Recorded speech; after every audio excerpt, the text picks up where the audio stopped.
27 सितंबर 2019 को 19 वर्षीय Lauren shores Montana में एक निर्माण स्थल पर मजदूर के रूप में काम कर रहे थे। उस दिन उन्हें विल्सॉल के पास हाईवे ब्रिज पर फोर्कलिफ्ट चलानी थी। मौसम साफ था, मशीनें गूंज रही थीं और लॉरेन अपने काम पर ध्यान केंद्रित थे। बस एक और नौजवान अपनी रोजी रोटी कमा रहा था।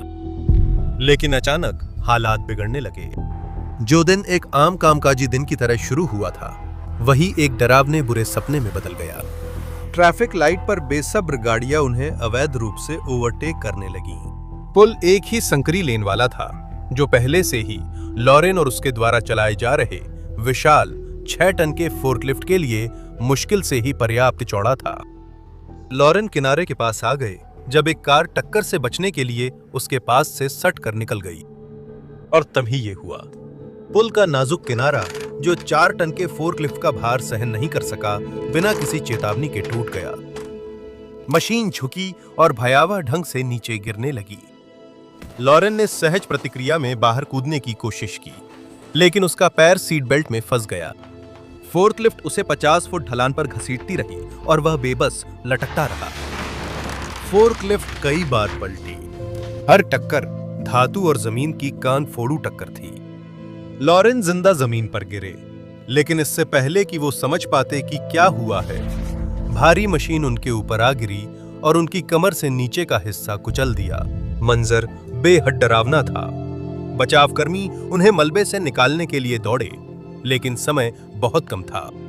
कोई इतनी अकल्पनीय घटना से कैसे बच सकता है? आज मैं आपको कार्यस्थल दुर्घटनाओं की 7 चौंकाने वाली कहानियों के बारे में बताऊंगा, जो अकल्पनीय भयावहता पर खत्म हुई। ये साधारण या बिना नुकसान वाली भूलों की कहानियां नहीं हैं। ये सबसे बुरी घटनाएं हैं। हमेशा की तरह दर्शकों को विवेक से काम लेने की सलाह दी जाती है। आइए फिर लॉरेन की कहानी पर लौटें। फोर्कलिफ्ट के नीचे दबने के बाद भी लॉरेन पूरी तरह होश में रहे और नुकसान देखते रहे। उन्होंने बताया कि उनके पैरों के फंसने और कमर के नीचे सब कुछ नष्ट होने का डरावना दृश्य था। पैरामेडिक्स पहुंचे तो वे हैरान थे। किसी ने नहीं देखा कि कोई इतनी भयानक चोटों के बाद जिंदा बचा हो। गिरा हुआ पुल होने के कारण खुद बचाव अभियान भी जोखिम भरा होने वाला था। मलबा अस्थिर था और आगे और गिरने का असली खतरा था। समय बीतता गया, लेकिन वे उसे आजाद कर उसकी हालत संभालने में सफल रहे। लॉरेन के अस्पताल पहुंचते ही डॉक्टरों ने तुरंत समझा कि विकल्प नहीं है। उसकी चोटें इतनी गंभीर थीं कि निचला शरीर नहीं बच सका। उसकी पेल्विस पूरी तरह चूर-चूर हो चुकी थी। उसकी टांगें इतनी कुचल गई थीं कि उन्हें ठीक नहीं किया जा सकता था और नुकसान स्थायी था। उसकी जान बचाने के लिए डॉक्टरों को एक ऑपरेशन करना पड़ा, जिसे हेमीकोर्पोरेक्टोमी कहा जाता है, जो एक दुर्लभ और अत्यंत गंभीर सर्जरी है जिसमें कमर के नीचे का पूरा हिस्सा हटा दिया जाता है। यह ऑपरेशन इतना दुर्लभ है कि अधिकतर सर्जन इसे सिर्फ मेडिकल किताबों में पढ़ते हैं। भारी रक्तस्राव, संक्रमण और आघात के बड़े जोखिमों के कारण उसके बचने की संभावना बहुत कम थी। लेकिन लॉरेन ने बाधाएं पार की। ऑपरेशन सफल रहा और वह सर्जरी से बच गया। जब वह जागा, लॉरेन के पास पैर, पेल्विस और जननांग नहीं थे, फिर भी वह जीवित था। उसने हार मानने के बजाय हालात के अनुसार खुद को ढालने का फैसला किया। उसने एक विशेष रूप से बनाई गई कृत्रिम सीट का इस्तेमाल किया और अपने वजन को संतुलित करना और रोजमर्रा के काम संभालना सीख लिया। इस सब के दौरान उसकी गर्लफ्रेंड साबिया उसके साथ रही और बाद में दोनों ने शादी कर ली। उन्होंने मिलकर नई जिंदगी के रास्ते खोज लिए। लॉरेन की कहानी नामुमकिन लगने वाली परिस्थितियों के बावजूद जीवित बच जाने की है। लेकिन जिन कहानियों को आप सुनने वाले हैं, उनमें से कुछ का ऐसा सुखद अंत नहीं है। लॉरेन हमारी एकमात्र जीवित बची हुई है। आइए इसे अगले स्तर पर ले जाएं। जब पारंपरिक ट्रेनिंग नई तकनीक से मिलती है तो क्या होता है? यह हमें केंजी उराडा की रूह कपा देने वाली कहानी तक ले जाता है। Kenji उराडा Kawasaki heavy industries, अकाशी, Japan में 37 वर्षीय मेंटेनेंस वर्कर थे। 1981 में फैक्ट्रियों में इंडस्ट्रियल रोबोट्स आम थे, पर सुरक्षा प्रोटोकॉल्स तब तक लागू नहीं हुए थे। इसका मतलब मेंटेनेंस वर्कर्स जैसे केंजी को इन रोबोट्स के साथ सुरक्षित काम करने की सीमित ट्रेनिंग मिली थी। उस मनहूस जुलाई में केंजी रोज की तरह काम गया। फैक्ट्री में हलचल थी, इंडस्ट्रियल मशीनों के कंपोनेंट्स बन रहे थे और केंजी वहीं था। उस दिन केंजी का काम सामान्य था। एक प्रोडक्शन रोबोट खराब था, उसे मरम्मत चाहिए थी। आमतौर पर सही प्रक्रिया यह होती कि अंदर जाने से पहले रोबोट को पूरी तरह से बंद कर दिया जाए। किसी अज्ञात कारण से केंजी ने सुरक्षा अवरोध नजरअंदाज किया, गेट खोलने के बजाय, जिससे रोबोट की बिजली अपने आप कट जाती। केंजी उस पर चढ़ गया और अनजाने में रोबोट को चालू ही छोड़ दिया। शुरुआत में सब ठीक था। केंजी रोबोट का निरीक्षण कर रहा था, शायद खतरे से अनजान।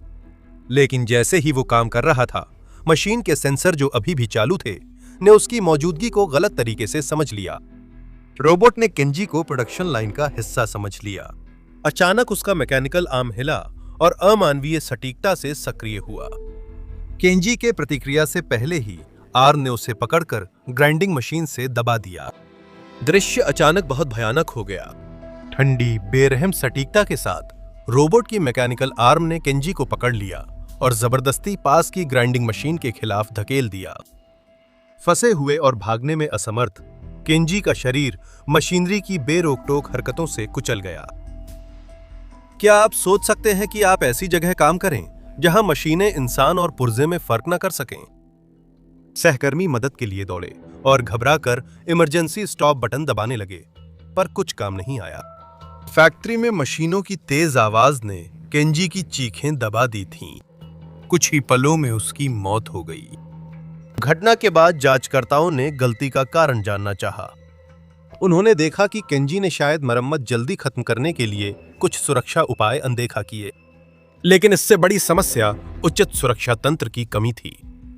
उस समय मरम्मत के दौरान रोबोट्स को लॉक करना या उन्हें घेरना जैसी चीजें सामान्य प्रथा नहीं थीं, और केंजी दुखद रूप से उस सिस्टम का शिकार बन गए जो कर्मचारियों को उन्हीं मशीनों से बचाने के लिए नहीं बना था जिनके साथ वे काम करते थे। केंजी की मौत अब जापान में रोबोट के हाथों किसी इंसान की मौत के पहले दर्ज मामले के तौर पर जानी जाती है। लेकिन कुछ साल पहले अमेरिका में भी कुछ ऐसा ही हुआ था। ये रॉबर्ट विलियम्स की कहानी है। ये 25 जनवरी 1969 की बात है। उस समय रॉबर्ट 25 साल के थे और फोर्ड मोटर कंपनी के मिशिगन कास्टिंग सेंटर में काम करते थे। उस दिन वे एक बड़े पार्ट्स रिट्रीवल सिस्टम पर काम कर रहे थे, जो भारी सामान फैक्ट्री फ्लोर पर ले जाता था। इस सिस्टम में रोबोटिक आर्म्स का इस्तेमाल होता था, जिनका वजन 1 टन से भी ज्यादा था, और ये ऊंची स्टोरेज रैक से पार्ट्स निकालने का काम करती थीं। लेकिन एक समस्या थी। सिस्टम ने गलत इन्वेंट्री काउंट दिखाना शुरू कर दिया, जिसमें बिन्स को भरा हुआ दिखाया जा रहा था, जबकि वे भरे नहीं थे। समस्या हल करने के लिए रॉबर्ट स्टोरेज रैक्स पर चढ़कर पार्ट्स मैनुअली निकाले। यह पहली बार नहीं था जब किसी ने यह तरीका अपनाया।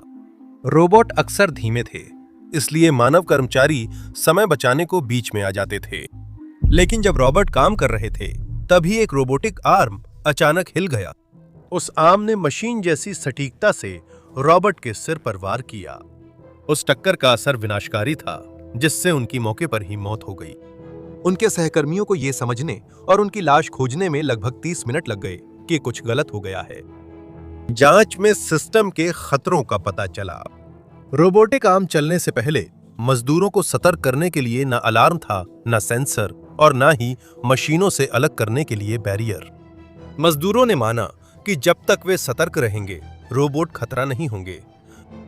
लेकिन वह रोबोट जिसे कुशलता के लिए बनाया गया था, रॉबर्ट को एक इंसान के रूप में नहीं देखता था, बल्कि उसे वातावरण का एक और हिस्सा मानता था। रॉबर्ट की मौत ने औद्योगिक दुर्घटनाओं की सच्चाई उजागर की। इसमें कोई द्वेष नहीं है, कोई इरादा नहीं है, बस ठंडी यांत्रिक शक्ति है। इसी वजह से ये कहानियां डरावनी लगती हैं। अब चलिए रोबोटों की दुनिया को पीछे छोड़ते हैं और कुछ ज्यादा पारंपरिक चीजों को देखते हैं। हमारी अगली कहानी एक दुखद मामला है, जो दिखाती है कि इंसानी लापरवाही भी हाईटेक मशीन जैसी जानलेवा हो सकती है। यह साइमन जोन्स की कहानी है। साइमन 24 साल के सासेक्स के रहने वाले विश्वविद्यालय छात्र थे, जो मानवशास्त्र की पढ़ाई से ब्रेक पर थे। वो दुनिया को लेकर जिज्ञासु और सामाजिक न्याय के लिए जुनूनी थे।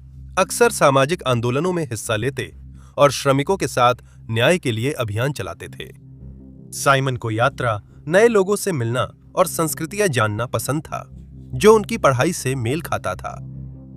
यूनिवर्सिटी की छुट्टियों में साइमन ने खुद को सपोर्ट करने और अनुभव पाने के लिए अस्थायी नौकरी चुनी। अप्रैल 1998 में वो पर्सनल सिलेक्शन नामक एक भर्ती एजेंसी में गया, अस्थायी काम की उम्मीद में। उन्हें शोरहैम के योमैन डॉक में नौकरी मिली, जहां वह जहाजों से माल उतारने में मदद करता था। साइमन को इसमें शामिल जोखिमों या ये काम का माहौल कितना खतरनाक हो सकता है, इसकी जानकारी नहीं थी। उसके लिए यह सिर्फ कुछ पैसे कमाने का एक तरीका था, जब तक वो अपने अगले कदम की योजना बना रहा था। लेकिन उसे नहीं पता था कि इस फैसले की इतनी बड़ी कीमत चुकानी होगी। शोरहैम में यूरोमैन के डॉक पर पहले दिन साइमन काम के लिए तैयार पहुंचा। उसे लगा होगा कि यह आसान काम है, बस जहाज से माल उतारना और जल्दी पैसे कमाना। यह साधारण कार्यस्थल नहीं था। साइमन का काम मशीनरी चलाना नहीं था। वह जहाज के माल वाले हिस्से में 2 टन के मैकेनिकल ग्रैब के पास काम करता था, जिसे बाहर से नियंत्रित किया जाता था। लेकिन डॉक एक खतरनाक जगह थी, जहां भारी भरकम मशीनें, भारी माल और लगातार गतिविधि रहती थी। यह एक गलती जान ले सकती थी। साइमन को एक जहाज के होल्ड के अंदर काम करने के लिए नियुक्त किया गया था। इसका मतलब था तंग जगह में गहराई तक जाना, जहां माल लादा उतारा जाता था। उसके ऊपर मैकेनिकल ग्रैब का इस्तेमाल बड़ी मात्रा में माल को इधर उधर करने के लिए किया जाता था। इस मशीनरी के आसपास कोई भी यूं ही काम नहीं कर सकता था। इसके मूवमेंट, खतरों और सुरक्षित रहने के तरीके समझने के लिए प्रशिक्षण और अनुभव जरूरी था। साइमन को ना तो प्रशिक्षण मिला था, ना ही किसी ने उसे सुरक्षा या खतरों की जानकारी दी थी। उसे कोई सुरक्षा हेलमेट या सुरक्षा उपकरण नहीं मिला था। उसे बिना किसी तैयारी के सीधे डॉक के सबसे खतरनाक इलाकों में भेज दिया गया था। उस दिन ग्रैब को होल्ड से माल उठाना था। साइमन उसी रास्ते में काम कर रहा था, पर किसी ने यह नहीं सोचा कि क्या हो सकता है। शायद ऑपरेटरों ने मान लिया था कि साइमन जानता है क्या कर रहा है, या शायद उन्हें पता भी नहीं था कि वो नीचे है। जो भी कारण रहा हो, उसकी सुरक्षा सुनिश्चित करने के लिए कोई भी सावधानी नहीं बरती गई। फिर जो अकल्पनीय था वह हो गया। विशाल ग्रैब, जिसे होल्ड के बाहर से नियंत्रित किया गया, साइमन के अंदर रहते ही सक्रिय हो गया। यह ठंडी यांत्रिक सटीकता के साथ अपने सामान्य तरीके से चलने लगा। इस बार उसके रास्ते में सिर्फ माल नहीं, बल्कि साइमन भी था। ग्रैब के धातु के जबड़े उस पर नीचे आ गए और उसे तुरंत कुचल दिया। वो ताकत अकल्पनीय थी और कोई भी समय रहते उसे रोक नहीं सकता था। पास में मौजूद मजदूर सिर्फ डर के मारे देख सकते थे, जबकि मशीन अपने प्रोग्राम किए गए काम को कर रही थी, बिना ये जाने कि उसने अभी अभी एक जान ले ली है। वो दृश्य सबको चौंका गया। आपातकालीन प्रतिक्रिया दल वहां पहुंचे तो उन्होंने साइमन का शव और एक ऐसा कार्यस्थल पाया जो उसके साथ पूरी तरह नाकाम रहा था। जांच में पता चला कि सिस्टम बुरी तरह विफल रहा। साइमन को ना तो प्रशिक्षण दिया गया था, ना ही उसे चेतावनी दी गई थी, और ना ही उसकी सुरक्षा की गई थी। उसे डॉक के सबसे खतरनाक हिस्सों में से एक में तैनात किया गया था, बिना उन सुरक्षा उपायों के जो आप ऐसी उच्च जोखिम वाली नौकरी में उम्मीद करते हैं। कोई अलार्म नहीं था जो चेतावनी देता कि ग्रैब चलने वाला है। किसी ने यह जांचने की जरूरत नहीं समझी कि साइमन के लिए होल्ड में होना सुरक्षित है या नहीं। यह सिर्फ एक दुर्घटना नहीं, बल्कि जिम्मेदारी की विफलता थी। साइमन की मौत टाली जा सकती थी। यह लापरवाही थी जिसमें कार्यस्थल ने सुरक्षा से ज्यादा गति और दक्षता को महत्व दिया, और सिस्टम ने अस्थायी मजदूरों को इस्तेमाल करके फेंक देने लायक समझा। साइमन की मौत के बाद घोटाले ने जनता को झकझोर दिया और न्याय की मांग के लिए विरोध हुआ।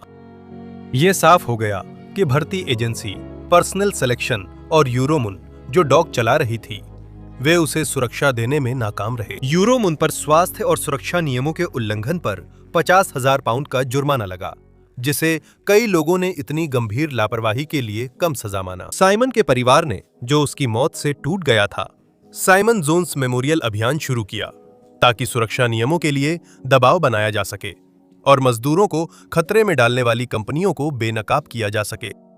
दुर्भाग्य से उसकी मौत ऐसी घटनाओं में आखिरी नहीं थी। हमारी अगली कहानी 16 अगस्त 2012 की है, जहां एक और युवा मजदूर अपने नए काम के पहले ही दिन उसी तरह शिकार हुआ जैसे साइमन। ये डे डेविस की कहानी है। डे डेविस 21 साल का युवा था जो उम्मीदों से भरा था और नई जिंदगी शुरू करने को तैयार था। उसे स्टाफिंग एजेंसी से फ्लोरिडा के जैक्सनविल में बकार्डी बॉटलिंग प्लांट में अस्थायी नौकरी मिली थी। बहुत से लोगों की तरह डे भी एक स्थिर आय और अपने लिए बेहतर भविष्य बनाने का मौका तलाश रहा था। उसे नौकरी मिल गई और 16 अगस्त 2012 को डे अपने पहले काम के दिन प्लांट में पहुंचा। प्लांट एक व्यस्त जगह थी जहां मशीनों की आवाजें और बोतलों व डिब्बों की लगातार हलचल थी। प्लांट की मुख्य मशीन पैलेटाइजर थी जो रम के डिब्बों को पैक कर पैलेट्स पर शिपिंग के लिए रखती थी। पैलेटाइजर का काम सरल पर जरूरी था। यह उत्पादन लाइन को कुशलता से चलते रहने में मदद करता था। हालांकि इस मशीन में पहले भी कई समस्याएं रही थीं। टूटी बोतलें कन्वेयर बेल्ट पर रम गिरा देती थीं, जिससे बेल्ट चिपचिपी होकर बार बार जाम होती थीं। यह जाम सालों से बनी समस्या थी जो ठीक नहीं हुई। उस दिन डे का काम प्रोडक्शन लाइन के पास सफाई में मदद करना था। यह सीधा काम है ना? उस दिन पैलेटाइजर फिर जाम हुआ क्योंकि कन्वेयर बेल्ट चिपचिपे थे और कांच टूटा था। सुरक्षा के लिए ऑपरेटर को मशीन लॉकआउट, टैग आउट करना था, यानी मशीन को बंद कर लॉक करना ताकि काम के दौरान वो दोबारा चालू ना हो सके। इसके बाद सब कुछ बुरा सपना लगने लगा। जांचकर्ताओं ने बताया कि एक जरूरी सुरक्षा कदम छोड़ा गया था। आपको क्या लगता है क्या हुआ होगा? सफाई ड्यूटी में डे को पैलेटाइजर के नीचे टूटे कांच और रम साफ करने भेजा गया। इस काम का मतलब था कि डे को भारी मशीन के नीचे झुकना पड़ा और वो उसकी हरकतों के सामने पूरी तरह असुरक्षित था। जब डे काम कर रहा था, ऑपरेटर और एक सुपरवाइजर ने जाम को पूरी तरह से साफ कर दिया। ये मानते हुए कि क्षेत्र साफ है, उन्होंने पैलेटाइजर को फिर से शुरू कर दिया, बिना ये जाने कि डे अभी भी उसके नीचे था। मशीन फिर से चलने लगी। पैलेटाइजर यांत्रिक सटीकता के साथ नीचे आने लगा, ठीक डे के नीचे। अब मुझे आपको बताना चाहिए कि पैलेटाइजर और उस पर रखी रम की भरी हुई पेटियां मिलाकर उसका वजन 2000 पाउंड से भी ज्यादा था। तुलना के लिए कहें तो ये लगभग एक छोटी कार के वजन के बराबर है जो एक अकेले व्यक्ति पर दबाव डाल रही हो। डे, जो अभी भी मशीन के नीचे था, के पास प्रतिक्रिया करने का समय नहीं था। वो कुचलने वाली ताकत अकल्पनीय थी। जब तक उसके सहकर्मी उसकी चीखें सुनकर इमरजेंसी स्टॉप बटन दबाते, तब तक बहुत देर हो चुकी थी। डे मशीन के नीचे दबकर मर गया था। जो एक साधारण कामकाजी दिन होना चाहिए था, वो एक भयानक त्रासदी में बदल गया। जांचकर्ताओं को गलती का पता लगाने बुलाया गया और निष्कर्ष चौंकाने वाले थे। लॉकआउट टैग आउट प्रक्रिया, जो डे की जान बचा सकती थी, पूरी तरह नजरअंदाज की गई थी। जल्दी में उत्पादकता बनाए रखने के लिए यह अहम कदम छोड़ दिया गया। पैलेटाइजर में जाम की पुरानी समस्याएं भी एक जानी पहचानी समस्या थीं। फिर भी कंपनी ने उन्हें सही तरीके से ठीक करने के लिए कभी कोई कदम नहीं उठाया था। इसके बजाय वे इन बार बार होने वाली खराबियों से हुई गड़बड़ी साफ करने के लिए डे जैसे अस्थायी कर्मचारियों पर निर्भर रहते थे। Occupational safety and health administration OSHA ने बकार्डी पर कई सुरक्षा उल्लंघनों के लिए $1,92,000 का जुर्माना लगाया। हालांकि बातचीत के बाद ये जुर्माना घटाकर $1,10,000 कर दिया गया। डे की मौत दिखाती है कि जब सुरक्षा के बजाय गति को प्राथमिकता दी जाती है तो क्या होता है। गति का अर्थ दक्षता नहीं, लेकिन सभी कार्यस्थल खतरों का कारण लापरवाही या मशीनरी नहीं होती। कभी कभी जोखिम खुद काम की प्रकृति में ही होते हैं। हिंसा, चाहे व्यक्ति, मशीन या जानवर से हो, हिंसा ही होती है। हमारी अगली कहानी, जितनी चर्चित कार्यस्थल दुर्घटनाएं बहुत कम हुई हैं। स्टीव इरविन एक ऐसे व्यक्ति थे जिन्हें पूरी दुनिया में जाना और पसंद किया जाता था। 1962 में ऑस्ट्रेलिया में जन्मे स्टीव इरविन जानवरों के बीच बड़े हुए। स्टीव इरविन ने बचपन से ही अपने माता पिता के छोटे सरीसृप पार्क में मगरमच्छों, सांपों व अन्य वन्य जीवों को संभालना सीख लिया था। स्टीव इरविन का संक्रामक उत्साह और बेमिसाल और करिश्माई शख्सियत उन्हें वैश्विक आइकन बना गई।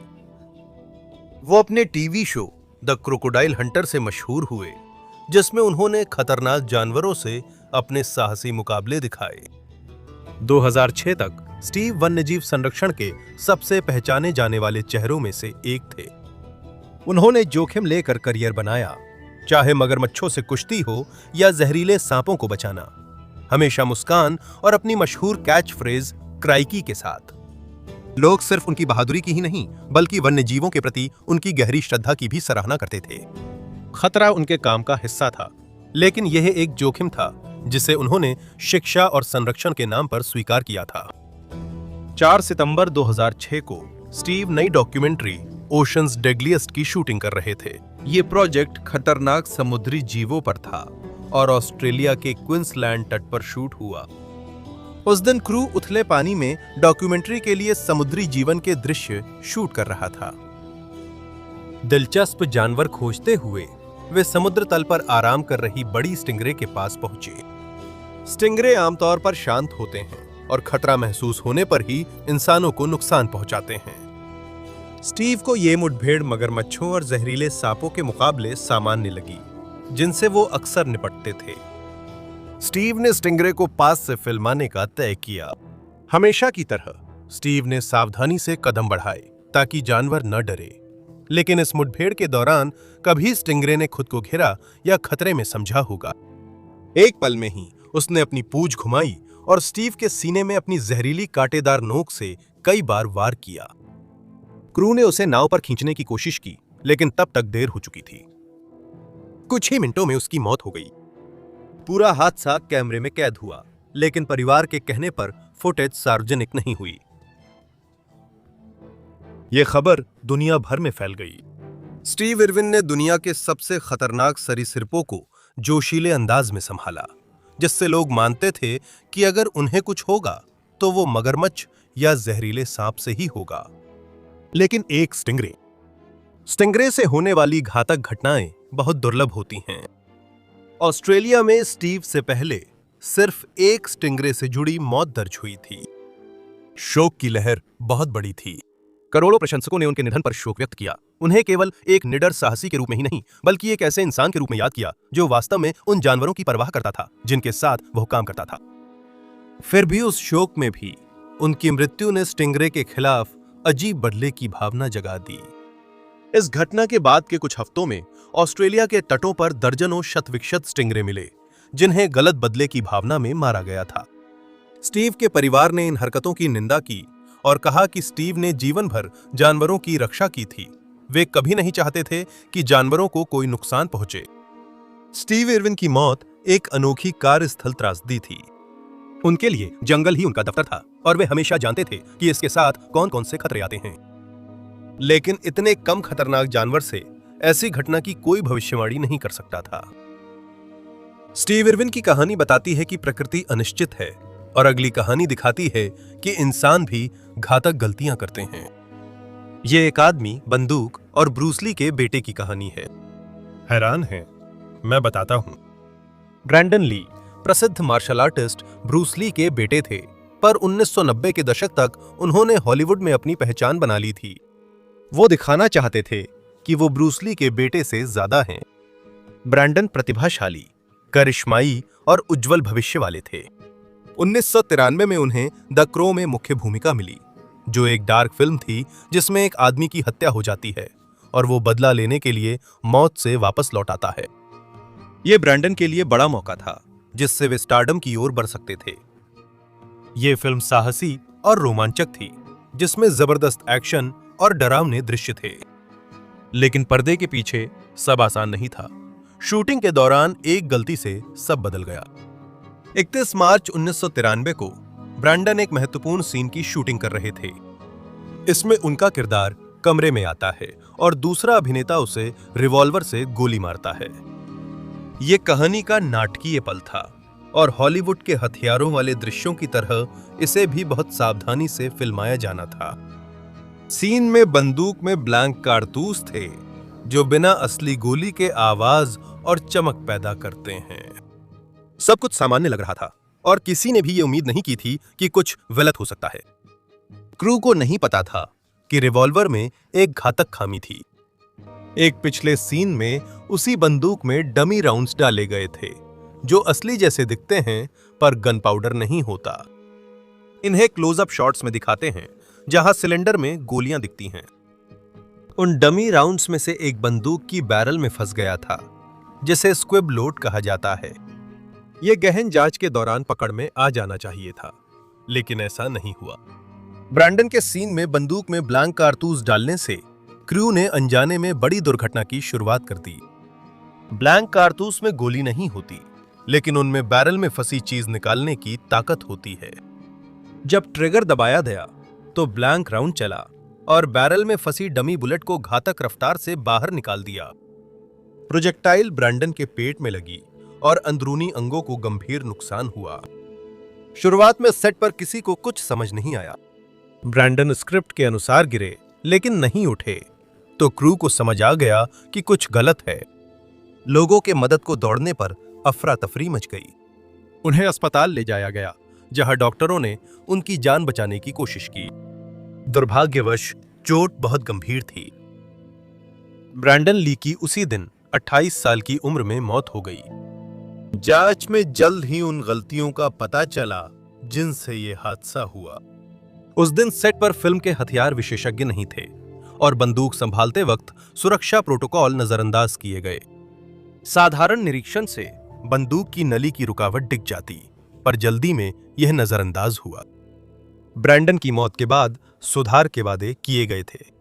हॉलीवुड ने सेट पर हथियारों की सुरक्षा के नियम कड़े किए, लेकिन उनसे सीखे गए सबक टिक नहीं पाए। सालों बाद भी ऐसे ही दुखद हादसे हुए, जैसे 2021 में एलेक बाल्डविन के साथ रस्ट फिल्म के सेट पर गोलीबारी की घटना में, जिसमें सिनेमेटोग्राफर हलीना हचिंस की जान चली गई। इन घटनाओं ने दिखाया कि बिना सही सावधानी के सुरक्षा में लगातार चूक होती है। कार्यस्थल पर आपदाएं कई प्रकार की हो सकती हैं। कभी कभी ये दुर्घटना, कभी लापरवाही और कभी जानबूझकर किया गया कार्य होता है, जो कार्यस्थल की सुरक्षा का भ्रम तोड़ता है। 26 अगस्त 2015 को वर्जीनिया में एक लाइव मॉर्निंग न्यूज सेगमेंट के दौरान रिपोर्टर एलिसन पार्कर और cameraman Adam Ward Bridgewater Plaza, Moneta, Virginia में थे। 24 वर्षीय पत्रकार एलिसन विकी गार्डनर एक स्थानीय व्यावसायिक नेता के साथ ऑन एयर इंटरव्यू कर रही थीं। एडम 27 वर्ष के कैमरे के पीछे थे और अपने हमेशा के पेशेवर अंदाज में हर पल को कैद कर रहे थे। टीवी क्रू को यह एक आम असाइनमेंट लगा, जिसमें वे किसी समुदाय की कहानी कवर कर रहे थे। प्रसारण हमेशा की तरह शुरू हुआ। एलिसन मुस्कुरा रही थीं और मेहमान से बात कर रही थीं। एडम का कैमरा दृश्य को सही तरीके से फ्रेम कर रहा था। पीछे वेस्ट प्लाजा दिख रही थी। एलिसन ने अगला सवाल पूछा तो कुछ अप्रत्याशित हुआ। एक आदमी अचानक कहीं से प्रकट हो गया। बिना किसी चेतावनी के उसने गोली चलाना शुरू कर दिया। पहली गोलियों ने सभी को चौंका दिया। एलिसन चिल्लाई और भागी। उसका माइक्रोफोन गिर गया। एडम का कैमरा भी गिरा जब उसने प्रतिक्रिया देने की कोशिश की। अब बहुत देर हो चुकी थी। एलिसन और एडम को कई बार गोली मारी गई। साथ ही कंट्रोल रूम में डर से देख रहे थे। घर पर देखने वाले दर्शकों ने भी ये अफरा तफरी वाला दृश्य देखा, इससे पहले कि प्रसारण अचानक बंद हो गया। हमलावर वेस्टरली फ्लैंगन था, 41 वर्षीय पूर्व टीवी कर्मचारी, जिसने स्टेशन पर ब्राइस विलियम्स नाम से काम किया था। फ्लैंगन को 2013 में अस्थिर व्यवहार और सहकर्मियों से झगड़ों के कारण निकाला गया था। सालों तक उसकी नाराजगी बढ़ती रही और वह एलिसन व एडम को अपनी हालत के लिए दोषी मानता रहा। हमला यही नहीं रुका। सोची समझी क्रूरता के तहत फ्लैंगन ने अपनी ही नजर से गोलीबारी की रिकॉर्डिंग की और बाद में वो वीडियो सोशल मीडिया पर पोस्ट कर दिया। मैं आपको वो वीडियो नहीं दिखाऊंगा, लेकिन वो इंटरनेट पर तेजी से फैल गया। शुरुआत में लोगों को लगा ये कोई शरारत है, क्योंकि टेलीविजन पर लाइव हत्या दिखना अविश्वसनीय था। लेकिन ऐसा नहीं था। ये असली था और हकीकत बहुत घिनौनी थी। ये कहानी दिखाती है कि कार्यस्थल पर हिंसा कहीं भी हो सकती है, भले ही लोग वहां सुरक्षित महसूस करें। एलिसन और एडम को जानने वालों के लिए यह नुकसान बहुत व्यक्तिगत था और दुनिया के लिए सुरक्षा की नाजुकता की डरावनी चेतावनी थी। अब तक हमने व्यक्तिगत त्रासदियों और लक्षित हमलों की चर्चा की, लेकिन बड़ी आपदाओं का क्या? ये राना प्लाजा की कहानी है। राना प्लाजा ढाका, बांग्लादेश में 8 मंजिला व्यावसायिक इमारत थी। यह 2006 में बनी थी और इसमें कई वस्त्र कारखाने थे जो प्राइमार्क, वॉलमार्ट, बेनेटन जैसे अंतर्राष्ट्रीय ब्रांडों के लिए कपड़े बनाते थे। हजारों मजदूर जिनमें अधिकतर महिलाएं थीं। इस इमारत में लंबे समय तक कपड़े सिलती थीं, जो बाद में दुनिया भर के दुकानों में बिकते थे। कई मजदूरों के लिए ये नौकरी जीवन रेखा थी। ये एक ऐसा देश था जहां अवसर मिलना मुश्किल था। वहां ये नौकरी उन्हें छोटी लेकिन जरूरी आमदनी देती थी। अप्रैल 2013 तक राणा प्लाजा गतिविधियों का एक चहल पहल भरा केंद्र बन चुका था। ये इमारत फैक्ट्रियों के लिए नहीं थी। इसे मूल रूप से दुकानों और दफ्तरों के लिए डिजाइन किया गया था, लेकिन यह बहुत खराब तरीके से बनाई गई थी और इसमें कई समस्याएं थीं। मंजिलें अवैध रूप से जोड़ी गई थीं और जो सामग्री इस्तेमाल की गई थी वो घटिया थी। 23 अप्रैल 2013 को मजदूरों ने कुछ चौंकाने वाली चीज देखी। इमारत की दीवारों व खंभों में दरारें आ गई थीं। दरारें इतनी बड़ी थीं कि अधिकारियों ने खाली करवा दिया और निचली मंजिलों की दुकानें, दफ्तर बंद हो गए। लेकिन ऊपरी मंजिलों के परिधान कारखानों की स्थिति अलग थी। कारखाना मालिकों ने, जो शायद अपने अंतर्राष्ट्रीय ग्राहकों के लिए उत्पादन की समय सीमा पूरी करने के दबाव में थे, इस बात पर जोर दिया कि काम जारी रहना चाहिए। मजदूरों से कहा गया कि वे अगले दिन लौटें, नहीं तो उनकी नौकरी चली जाएगी। अपने डर के बावजूद कई लोगों ने अनिच्छा से सहमति जताई, क्योंकि वे बेरोजगारी को लेकर चिंतित थे। दरारों के कारणों की सही जांच नहीं की गई। इमारत के मालिक ने दावा किया कि यह सुरक्षित है और कई मजदूरों ने इन आश्वासनों पर भरोसा कर लिया। बिना आधिकारिक निरीक्षण के हजारों मजदूर उस जगह लौटे जो जल्द ही मौत का जाल बन गई। 24 अप्रैल 2013 की सुबह भी किसी और दिन की तरह ही शुरू हुई थी। हजारों मजदूर इमारत में आए, अपनी सिलाई मशीनों पर बैठे और सुपरवाइजर उन्हें कोटा पूरा करने के लिए प्रेरित करते रहे। लेकिन सुबह 9 बजे से पहले ही बड़ा हादसा हो गया। इमारत से गहरी कराहती आवाज आई, जैसे वो खुद को संभालने की कोशिश कर रही हो। फिर एक पल में ही सब कुछ ढह गया। इसके बाद जो हुआ वो पूरी तरह से अफरा तफरी थी। 8 मंजिलों की कंक्रीट की स्लैब्स, स्टील की बीम्स और उलझी हुई वायरिंग ताश के पत्तों की तरह ढह गईं। आवाज कान फोड़ू थी। फटती कंक्रीट, चीखती धातु और अंदर हजारों मजदूरों की दहशत भरी चीखें भी गूंज रही थीं। ढहने से हवा में घना स्लेटी धूल छा गया, जिससे देखना, सांस लेना मुश्किल हुआ। 3600 से ज्यादा लोग उस मलबे में फंस गए, जो कभी जीवंत कार्यस्थल था। मलबे के नीचे मदद की चीखें गूंज रही थीं। हर तरफ बर्बादी थी। सिलाई मशीनों के टुकड़े, कपड़े और टूटी जिंदगियां फैली थीं। यह एक ऐसा डरावना सपना था जो हकीकत बन गया था। यह ढहना अचानक लग सकता है, पर क्या सच में ऐसा था? मेरा मतलब है, दीवारों और खंभों की दरारें साफ बता रही थीं कि कुछ बुरा होने वाला है। ऐसा नहीं था कि कोई चेतावनी नहीं थी। मुझे लगता है यह उन्हीं हालातों में से एक था जब लोगों ने संकेतों को नजरअंदाज कर दिया, क्योंकि वे मानना ही नहीं चाहते थे कि इतनी बड़ी तबाही सचमुच हो सकती है। या शायद उन्हें कदम उठाने की इतनी परवाह ही नहीं थी। मुझे नहीं पता, पर सोचता हूं अगर दरारों को गंभीरता से लिया जाता तो बहुत कुछ टल सकता था। क्या आप ऐसा नहीं सोचते? खैर, उसके बाद जो अफरा तफरी मची वो कई दिनों तक चली। मलबे में फंसे बचे हुए लोगों ने गिरने के बाद के डरावने पल बताए। चारों तरफ घना अंधेरा, दम घोटू गर्मी और हर तरफ चीखों की आवाजें। कुछ लोग भारी बीमों के नीचे दबे हुए थे, हिल भी नहीं पा रहे थे, जबकि कुछ लोग हवा वाली छोटी छोटी जगहों में अपनी जान बचाए हुए थे। कई लोग तुरंत मारे गए। बाकी के लिए यह खौफनाक दौर कई दिनों तक चला। राहत कार्य तुरंत शुरू हुए, लेकिन बहुत अव्यवस्थित थे। स्वयंसेवक और राहत कर्मी, जिनके पास सिर्फ छोटे औजार और अपने नंगे हाथ थे, मलबे में खुदाई करते रहे। हल्की चीखों या थपथपाने की आवाजों को सुनते रहे। कल्पना करें आप राहत टीम में हैं, एक की मदद कर रहे हैं, और तभी किसी और के पीड़ित होने की खबर मिलती है। कुछ बचे हुए लोगों के लिए उन्हें बचाने का एकमात्र तरीका यही था कि उनके अंग जो कंक्रीट के नीचे फंसे थे उन्हें काट कर निकालना पड़े, ताकि निर्जलीकरण या संक्रमण से उनकी मौत होने से पहले उन्हें आजाद किया जा सके। जब तक राहत कार्य समाप्त हुए, तब तक मरने वालों की संख्या 1100 से अधिक हो चुकी थी और 2500 से ज्यादा लोग गंभीर रूप से घायल थे। दृश्य किसी डरावनी फिल्म जैसा था। जैसे जैसे धूल बैठने लगी, ये सवाल उठने लगे कि इतनी बड़ी त्रासदी आखिर कैसे हो सकती थी। जांचकर्ताओं को बुलाया गया कि आखिर गलती कहां हुई, और जो निष्कर्ष सामने आए वे दोषियों की पोल खोलने वाले थे। इस इमारत का निर्माण बिना उचित परमिट के किया गया था और अवैध रूप से अतिरिक्त मंजिलें जोड़ने से इसकी संरचना पर ज्यादा बोझ पड़ गया था। याद है मैंने कहा था इसमें फैक्ट्रियां नहीं होनी चाहिए।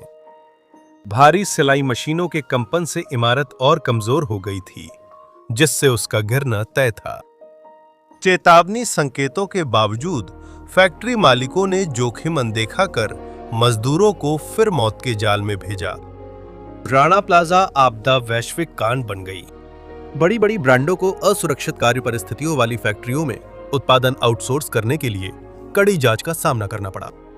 जवाब में Bangladesh accord on fire and building safety बनाया गया, जिसमें वस्त्र उद्योग की सुरक्षा सुधारने का वादा किया गया।